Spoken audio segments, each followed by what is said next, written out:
Welcome to another episode of Kibitzer. What? Kibitzer. Okay. That's right. Excellent. So we have a really nice day today. It's quite warm. Yeah, it's up at the 17s today after like months of raining. I like the rain. I like cloudy, no rain, no rain. I prefer the rain. I prefer fog. How about That's those fog walks? That's also good. Yeah, fog walks are always good. And monsters with red sirens. Yeah. It's like, ooh, that sounds dangerous. Better walk a little bit faster. So today we have on our episode, Jackson has brought over a, what do you want to call this thing? That's a ViewMaster VR. ViewMaster VR. And inside this ViewMaster, we have Jackson's loaded. Like Samsung Galaxy S4. Fumbles. So yeah. I bought this earlier this week to mess around with it. It was $30, Canadian no less. Show them the. So yeah, that's the Google glasses running in the background there. Sweet. So it's like you look through here, go through here. It's pretty good, although it is pretty heavy. Yeah, it's meant to be a handheld thing. It's not really kind of like Not supposed to hang off your thing, and while you're on the plane, you're just like. Well, if you're industrious, you can get like those straps and just like mount your own. But this was not designed for it. This is meant to be like the old ViewMaster toys where you like have the little pole thing and you just like look in 3D. It's kind of like kaleidoscope. Yeah, the kaleidoscope is like more of a telescope, one eye thing. But yeah, this is a neat little toy-ish. Well, they're marketing it as a toy, but it is based off of the Google cardboard framework. Right, and it's also part of. It's really close to, what everybody's working towards, which is those VR kind of goggles type thing. Yeah, and it's one step towards that. Yes, the Oculus Rift is out in the real world now, so people are messing around with it. So there are people showing up videos of them playing with those like $600, $800 headgear. Yeah, and that's. Well, let's hope you don't drop it. Yeah, well, those things are actually designed to be mounted on your head. Yeah, I wonder how heavy it is. They're supposed to be lighter than this guy. Well, it's got an S4 in it. Yeah. With like a 2300 milliamp battery. Yeah, there are specs out there. I just don't remember what it is. So, I was playing around with it, and obviously it does not work well with glasses. No, it's not designed for it. And so we have this button here. This button here. The little ViewMaster button trigger thing. So there's a button here, and there's a button here. That's not a button over there. There's only one. There's only a button here. There's only one button. Only one. And that's highly inconvenient, but... Well, it is motion tracked, so when you're done, you just flip it vertically. Right. So I was watching the video, and basically I turned around to find the rest of the video files, and then you click on that, and you have to turn back around again. Yeah, that's the theater mode for like if you want to have any videos on your phone or whatnot. Kind of a big motion thing, I guess. Yeah, there are apps out there that give you more of a 3D virtual tour and whatnot gaming experiences. Mm-hmm. So yeah, it's got this. Let's go through this right now. So I'm looking at this. Yeah. So here we are. It's got my videos, exhibit, photosphere, Arctic Journey. This makes great footage. This makes great footage. Just me looking at this, explaining, seeing. Yeah. So as you scroll up and down, you get to choose the menu system, and it uses the accelerometer. Yep. Yeah, the gyroscope. The gyroscope, yeah. The downside is that with my phone, there's like a slight drift towards one side. So even if you hold it perfectly still, it'll move slightly towards one direction. Yeah, and it's got the speakers in there, so... Yeah. There's no audio jack on the device itself. Yeah. So if you have wireless headphones connected to it, it works fine. Yeah, so you have... so it's got a little hole for speakers, so for sound and whatnot.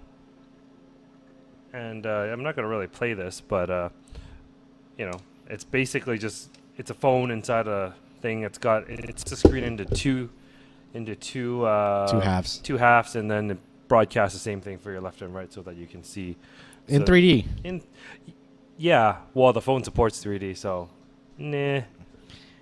Yeah, so it's the reason why I got it is for two reasons. One, I wanted to have some idea of what the VR thing plays like, and two is like when I'm done with this S4, generally with old phones I just leave it in the drawer, but with this guy it's repurposed for another device.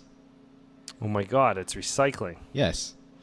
Okay, well, saying that, me and we have been talking about looking at getting some Oculus Rift goggles or whatever. We want to play around with that'll be one of our future products, or future projects. Yes. That we want to do. And if it pans out right and whatnot, we can out. There's have you seen the VR golf videos? Yeah. Yeah, what was it? On the PlayStation VR is like 30-foot robot golf or something like that. Yeah. So stuff like that. So that's something that we're planning up and see. It'd be interesting if someone made like a VR theme park, but They already exist. There are roller coaster experiences. okay. Have you seen those? Those arcade machines with those 3D. Yeah, the kind of like the D-box motion with the fan and trying to create some acceleration. Doesn't work. Kinda. Doesn't work on me. Not the real thrill seekers. But, it is a cool thing. It would be really similar to those escape room things. Yeah. Right? So basically you sit in a room, a bunch of friends with a bunch of VR goggles on, and you're playing golf. Hopefully you don't swing and hit each other. Yeah, there are a bunch of games that are room-based experience. So the HTC Vive, which is made by HTC in partnership with Valve, their angle is to do room-scale virtual reality. So they have sensors placed around the room, and you can actually move around the room to do full body experiences. Whereas kind of like Minority Report. Kind of like that, yeah. Except that they don't have glove controls yet. It's still hand remotes. They should. Nintendo already made that, right? No. Close. They're getting close to it. But on the other end of the scale is PlayStation VR, which is designed to be a sit-down experience where you don't really move that much at all. We just basically move your head and neck. Well, there's also the which game were they were playing? Was it Call of Duty or something like that, like 3D, or was it? I'm not sure. It might have been a proprietary game. It was a zombie game where they're standing around in this jig, and then you're walking in place basically. Yeah. Yeah, those things that you see at conventions and expos and whatnot. Those like in place. Yeah, in place movement is kind of like a human hamster wheel kind of thing. Yeah, I think those are cool. Those are cool. So you don't slip and hit yourself. Like, they have safety harness, whatever, like seatbelt kind of things. It's kind of like one of those like baby bouncer thingies. For like full size 250-pound adults. Yes. Right. So I think that would be very cool. Yeah. Running around in place and whatnot. Although seeing yourself do that might feel a little bit stupid at times. Yeah, they've shown that at PAX and had people try it out. Yeah, and nobody really feels the thing. Although people in there do feel the rush because of the sudden, the scare experiences, kind of like the zombies or the ghosts suddenly popping up. That would be so cool if they did Fatal Frames on that. Well, yeah, they did kind of do Fatal Frame on the 3DS, where that was the idea, except that the gyroscope on the 3DS wasn't fast enough. Yeah, see, but everything's on its way. Mm-hmm. It's on its way. It'd be very cool to see some more development in there. Actually, isn't what's the thing coming up? Blah. What? Blah. Blah. Oh God. Describe it. Brainfart. E3. All right, E3. Yeah. So E3 might have some new things popping up. Hopefully, they might have some new tech in there. Yeah, E3 has been growing in a weird way. That people forget that E3 was originally designed to be a retailer's expo, not a news or press expo. Well, retailers for like video games and that type of thing, right? So the reason why press got wind or started participating is because the game developers and publishers and whatnot had to show to retailers what they're doing. And usually those are all brand new things that haven't been announced or just been announced. So press gets wind of it and they have to like get in there and get the news on day one kind of thing. Yeah. And they sort of develop more and more towards the press side of things to get more buzz around the marketing, to get more retailers to buy more products. And then people forget that it was initially meant for people to buy large retail scale like units to distribute around the world. Yeah, well, a lot of times right now, a lot of people are just with the small companies they're able to get in. Like ours, we can get into E3 If we wanted to. if we wanted to. Did you finish registering? I think I registered. Yeah, I think I did. Okay, cool. So, but I think that's a week after Evo 2016. Something like that. Yeah, it's kind of like a really tight schedule if you want to make it to any of them or all of them. So we may end up. Jackson, you already registered for Evo 2016. Yeah, I'm going to Evo. I'm going to be there as a participant. Evo. I am playing in 3 different games that I'm not ready for. Don't worry, you have a solid 2 months. 2 months to get really good at it. Yes. We're going to give him a bonus if he makes it past the first 2 rounds. Oh, boy. Yeah. How'd you do in the last Evo? 2-2. There you go. All right. So, there's always that chance. Yeah. When Vancouver does Vancouver does pretty well. They usually break into the top 64. So a halfway point. Yeah. So we break into the halfway point.